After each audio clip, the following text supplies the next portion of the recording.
முருகா வெற்றிவேல் முருகா. வேலுண்டு வினையில்லை, மயிலுண்டு பயமில்லை. என் அன்பு தங்கமி, நீ உயிராய் நினைத்து கொண்டிருக்கும் உன்னுடைய உறவு உன்னிடம் ஒன்றை சொல்ல துடித்து கொண்டிருக்கின்றது. ஆனால் அதை சொல்லலாமா வேண்டாமா என்ற குழப்பத்திலேயே இருக்கின்றது. உன் உறவு உன்னிடம் சொல்வதற்கு முன்னரே உன் அப்பா நான் இந்த தகவலை உன்னிடம் பகிர்ந்து கொள்ளவே இன்று வந்துள்ளேன்.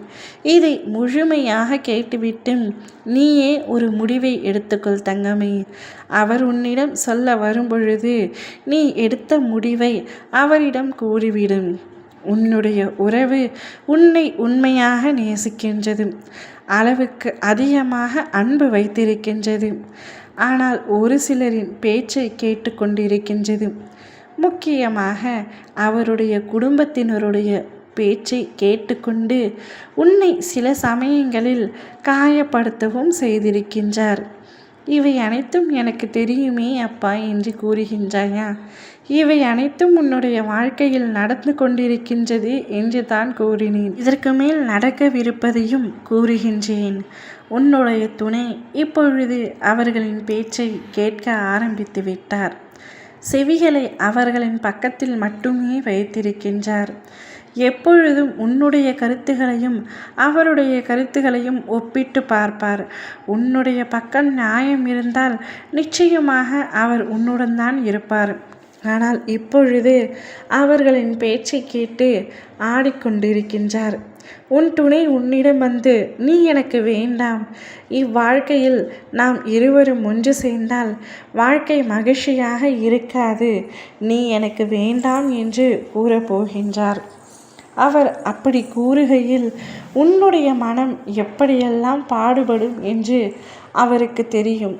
ஆனால் அவர் மற்றவர்களின் பேச்சை கேட்டு இவ்வாறு கூறுகிறார்.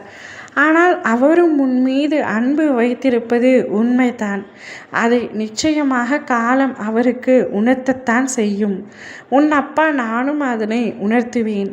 ஆனால் இப்பொழுது அவர் சற்று மனம் தடுமாறி குழப்பத்தில் இருக்கின்றார். அவர் குழப்பத்தில் எடுக்கின்ற முடிவும் கோபத்தில் எடுக்கின்ற முடிவும் சரியாக இருக்காது என்று அவருக்கு தெரிந்தாலும் பிறருடைய வார்த்தைகள் அவரை கண்ணை மறைத்து கொண்டிருக்கின்றது. அதனால் அந்த குழப்பத்தில் உன்னிடத்தில் இதையும் கூறுகின்றார். ஆனால் என் தங்கமான நீ குழப்பத்தில் இல்லை, தெளிவான முடிவுடனும் உறுதியான மனதுடனும் இருக்க வேண்டும். அவர் என்ன கூறினாலும் நீ எடுத்திருக்கும் முடிவு சரி என்பதை அவரிடம் கூற வேண்டும். நீ என்ன முடிவு எடுத்திருக்கின்றாய் என்பதை அவரிடம் தெளிவாக கூற வேண்டும். அவரை விட்டு உன்னால் இருக்க முடியாது என்று எனக்கு தெரியும், அது அவருக்கும் தெரியும். அதனால் அந்த சூழ்நிலையை மற்றவர்கள் சாதகமாக்கி கொள்ள வேண்டும் என்று நினைக்கின்றார்கள். மற்றவர்களின் பேச்சை முறியடித்துவிட்டு உங்களுடைய அன்பை ஜெயிக்க நீதான் போராட வேண்டும். சில காலம் நீ போராடினால் பல காலம் அவர் உன்னுடன் சேர்ந்து வாழ்வார். இப்பொழுது சிறு குழப்பத்தினால் மட்டுமே இந்த பிரச்சனை வந்துள்ளது. நீ உறுதியாக இரு, அவரை விட்டு விடாதே. நிச்சயம் காலம் அவருக்கு உண்மையை உணர்த்தும் பொழுது பின்னர் வருத்தப்படுவார். அதனால் நீ அவருடன் சேர்ந்து தான் வாழ வேண்டும். ஓம் முருகா வெற்றிவேல் முருகா.